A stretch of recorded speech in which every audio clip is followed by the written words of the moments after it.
Hi, welcome to today. My name is Lynn Hoerauf, and this is Relational Effectiveness. I'm excited about the new year and what we're sharing here today with John Hoerauf, my husband. He's going to speak on authentic motivation. His first session yesterday about breaking through to lasting motivation was the intro. And today he's sharing on a new look at motivation. So, what a perfect time to check it out and set up those goals and break through to some new things in your life. So, welcome and thank you, John. Go ahead, take it away.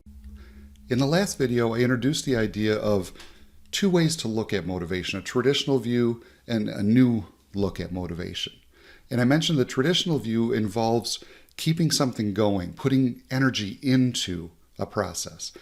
Let me give you an example of that. Let's say somebody has not been taking care of their body physically, and they get to a point where they're overweight, their cholesterol's high, they don't exercise, and they end up having a heart attack. And because of that, there's a scare that I need to change my lifestyle. So this person decides to start eating better, to cut out the things that aren't good for them, to begin exercising regularly, going for walks, eventually running. And they keep this process going. And some people are able to continue this for the rest of their life, and it's a life-changing event for them. Other people do it for a while, but then they just kind of fall back into the same old habits again. Now, both of these people had the same experience, both had the same scare, both had the same motivation, in a sense, to make a change. There's a reason to change. Why is it that one continues that change and one doesn't? And my thought is, the one that doesn't is on that track of having to continue to put something in to keep it going. And for a time you can do that. Your willpower is enough to avoid the foods that you really want to eat and just eat the ones that you should eat. To get up and exercise even though you'd rather stay in bed. To continue that process of doing the right things. You can keep doing that and pushing that for a time. But then after a while, that willpower runs out and the desire to go back to the old way takes over and you just kind of move backwards. This newer way, this newer approach to motivation, instead of putting something in over and over, it's tapping into a source. And then when you tap into something, you can actually be drawing energy out of that, out of this well of energy and resources that you can keep drawing from so that you can maintain going. And it's not you continually drumming up more and more energy to keep something happening. Think about motivation in this way. Think about this definition for motivation. Motivation is a force exerted against a person's will with the intent of moving it in a particular direction.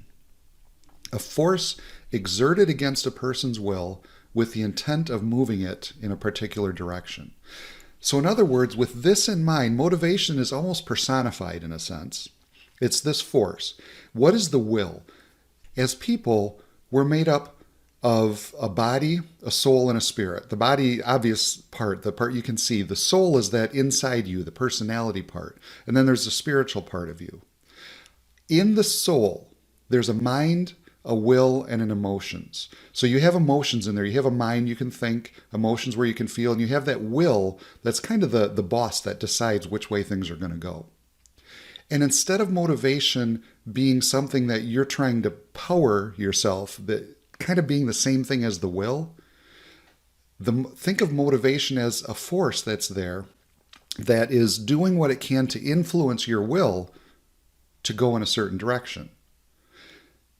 Don't combine motivation and willpower as the same thing. Motivation is trying to move you in a certain direction. Now, if you think of this, motivation is not always desiring to move you in a positive direction. So with that, there's a couple different levels of motivation that we're going to talk about. And this will all come together as we move forward over the next few days. But I want you to think of two kinds of motivation. A lower order motivation and a higher order motivation. We're going to look into this more in the next video on what they mean, but for now, just think of the lower order motivation is that area that's kind of on the surface. It's easy to see. And the higher order motivation is what's behind that. And that can overpower the lower order one. That can cause it to get derailed, so to speak. If the higher order is different than the lower order, the higher order is going to win. The lower order is the one that we consciously are aware of.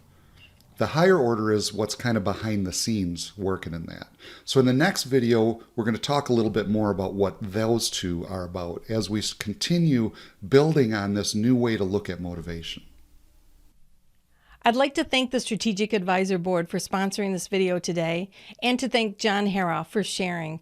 And I look forward to hearing more and sharing with you. So let's do this thing. Let's do this life thing and be motivated and have our very best come out this year. So talk to you later. Bye.